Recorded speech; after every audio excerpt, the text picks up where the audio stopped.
Yeah, I mean, that's we've got I want to talk about American first. I thought they were terrific. That's a team that's picked to win the Patriot League in a lot of places. You can see why. They pose a lot of problems with what they do offensively. Their ability to pick, pop, their ability to put us in difficult situations and make us make difficult choices. They really inverted their offense at times, and what makes them really interesting to try to guard is they are equally effective in inverting their offense and running it traditionally. So Rodgers he poses so many problems because he can smash you in the post if you start switching too much and too early, and he can play facing the basket off a shot fake or make a three. He's tremendous. There's a reason why he's the preseason conference player of the year. They dictated the game. They out-rebounded us. We didn't have our best stuff tonight. Obviously, a big part of that is we had 5 guys that probably would beat anybody on our schedule right now sitting in street clothes tonight. Part of that is it's difficult to do that in college basketball. So I was pleased. You look around. We had 2 freshmen step up, play really effective minutes tonight. I think we just went through the entire schedule we've played so far. We've had 1 freshman we've played against. We got 2 of them that helped us win the game tonight. I thought that was awesome. Then I thought Laye got slid out a little bit of the rotation last game against UAB, and he did what a man does. He came back. He fought.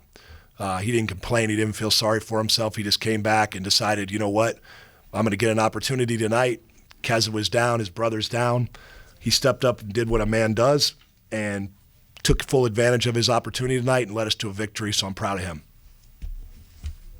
So, Coach, how important was it, like you said, working against them to build that lead and be able to work from ahead versus chasing?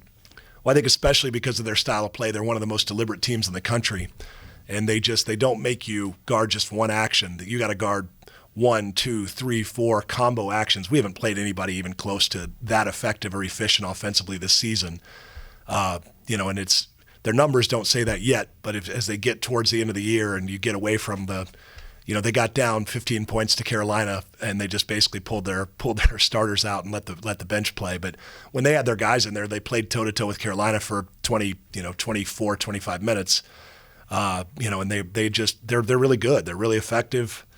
That's just I'm proud of our guys for finding a way, because that's a good team that they're really good at what they do.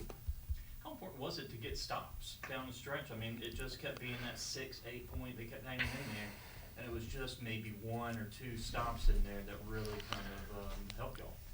Yeah, we had the same. I mean, you play in the Big South, and there's only 9-member institutions right now, so you play a shorter conference schedule, only 16 games. That you still got to get to your total for games. So we end up playing basically 2 or 3 games every week through the whole non-conference. It's kind of a weird deal. You don't get a ton of time to work on yourself. Yeah, I feel like we've had a little bit of slippage from where we were 2 weeks ago. We've just been such in game mode and scout mode that we probably have got away from some of the fundamentals that really helped us be effective defensively early in the season. But to your point, we did make a couple of timely stops there at the end. They helped us by missing a couple shots that maybe weren't quite as contested as we want. And we know we've got to be a little bit more dialed in and a little bit more disciplined when the next time we play a team that's as well put together as this one is. Well, like Coach said, obviously a good opportunity for you coming in. How good was it to kind of step up and perform tonight the way that you did? I mean, next man mentality. I mean, Coach always talk about, when your brother's down, somebody pick him up. So,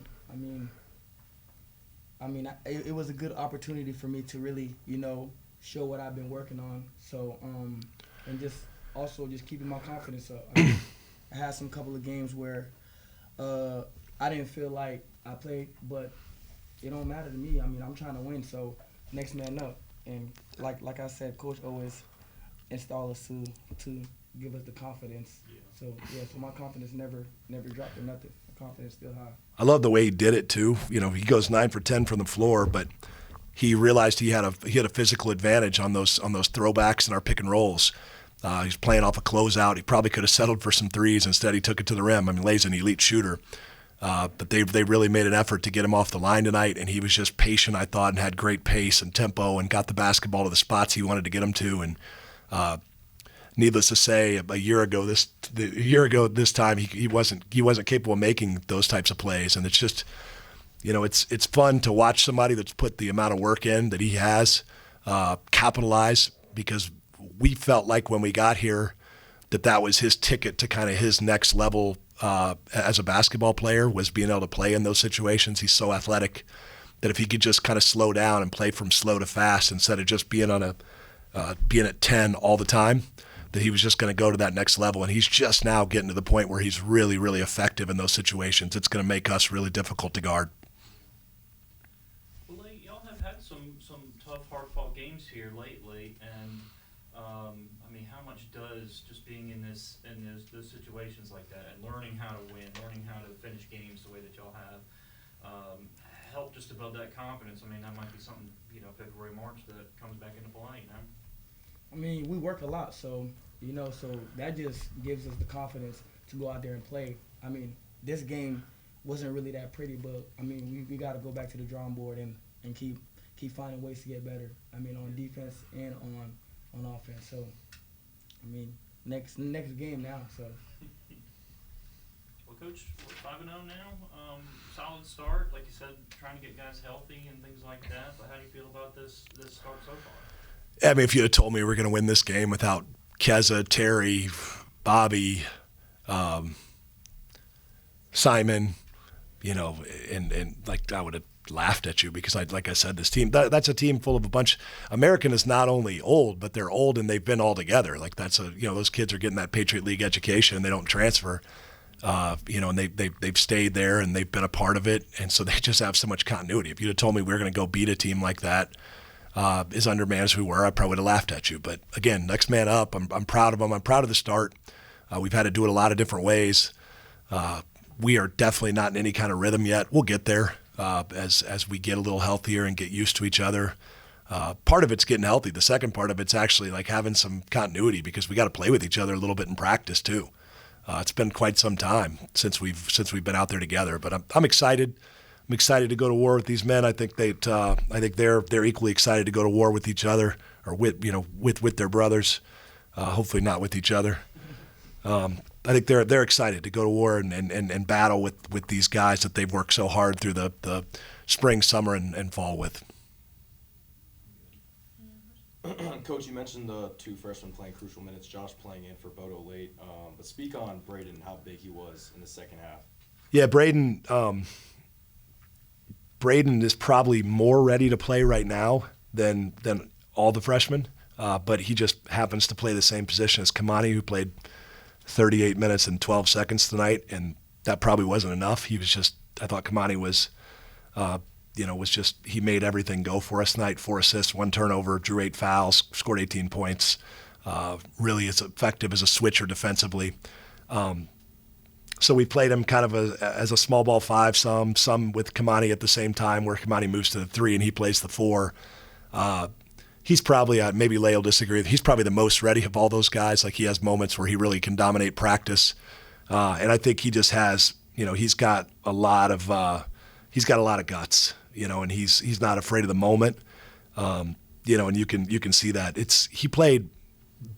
Braden played at Amarillo High in Amarillo, Texas, and they play in front of big crowds and meaningful games.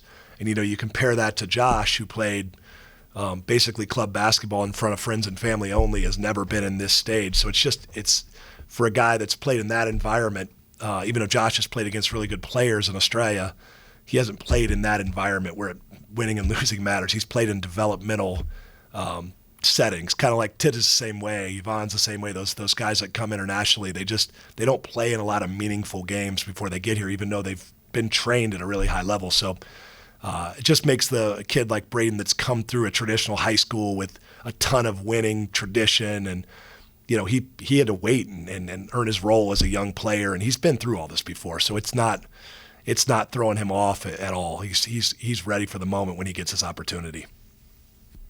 And Coach, a slow start or a slow game for Chase. How do you plan on getting more opportunities for him going forward? Yeah, part of that, I think, is both point guards being out. He's a guy that doesn't create a ton for himself. We couldn't run a lot of our set actions tonight just because we found out this morning at about 10 o'clock that there was a chance Keza wouldn't play. We had about 20 minutes on the floor this afternoon in a walkthrough to get ready our game plan without him. We still didn't know for sure if he was playing, so that made our offensive package tonight was vanilla ice cream. We'd had very few wrinkles, and our DeMar did a great job of filling in. Kamani played some point, DeMar played some point, Titus played some point. But without both those guys out there that kind of understand how to run our offense and our set actions, we were just a lot of those just weren't there for Chase. But we'll spend this week. We'll get better at running some of our half court stuff. We'll find ways to get Chase going because he's a true weapon. This question's for both of you guys. You got a big tournament coming up, a lot of really tough competition in North Texas, and then you got conference play. So you guys look to push for another conference regular season championship and then a conference championship. I mean, what can you guys expect going forward for the rest of the season? I mean, like, Coach looking at it right now, I think he knows what I'm thinking of. I mean, we want to go there and win. That's the goal. I mean, we don't want no letdown or nothing. We going to go there and compete. That's the goal, so. From my perspective, to talk about the tournament first. I mean, we had 3 opportunities last season to play for a championship, right? The first one being in the MTE. The second one. What was the second one? The second one being the conference tournament. The third one being the CBI. We were within a possession or two of winning all 3. We lost twice in overtime, and then once. We lose all 3 times in overtime? Yeah, well, anyways, we lost at the very end. I can't remember if the Seattle game was in overtime. It was at the very end of the game, also a tie game, hook and hold call at the end. But we were right there in all 3 of them. And we weren't, I think Laye would agree, we weren't tough enough and we weren't ready for that moment last year. We have spent countless hours this summer and this fall preparing these men to do what we weren't able to do a season ago. We're gonna defend better. We're gonna rebound better. We're gonna be tougher in those moments, and we're gonna be prepared to go take the next step. And this is our first opportunity to do so. It's a huge step up from the tournament we played in a year ago. Even though Hofstra, who we lost to in overtime, was a really, really good team. I think there'll be a couple NCAA tournament teams coming out of this event, and it's an incredible opportunity for us to go play people from some more traditionally high-profile conferences. We're ecstatic for the opportunity. The Caymans is fantastic. I've been there before when I was coaching at Creighton. It's just you won't find a more beautiful place to go play 3 basketball games. So you mentioned obviously the team being banged up, Keza out tonight, Bodo playing limited minutes. So what does the next week look like for you guys before heading off to the Caymans? Getting healthy, getting some sleep tonight. I think that's the first thing. There's no substitute for sleep. We got to get in our beds and try to recover that way, and then come in and do treatment tomorrow. Guys who didn't play as many minutes will get some work. The rest of those guys will just work on some free throws and watch some individual film most likely, and then we'll start to dial in on Thursday, kind of on getting ready for the Caymans, some concepts that we got to get ready for Missouri State, who's our first opponent there. And maybe even potentially some of the things that we haven't seen that potential opponents down the line could show us. So it's a big week for us mentally to get ourselves right. Physically, we got to get our team better executing the basketball in the half court, and we got to get some of our grit back defensively.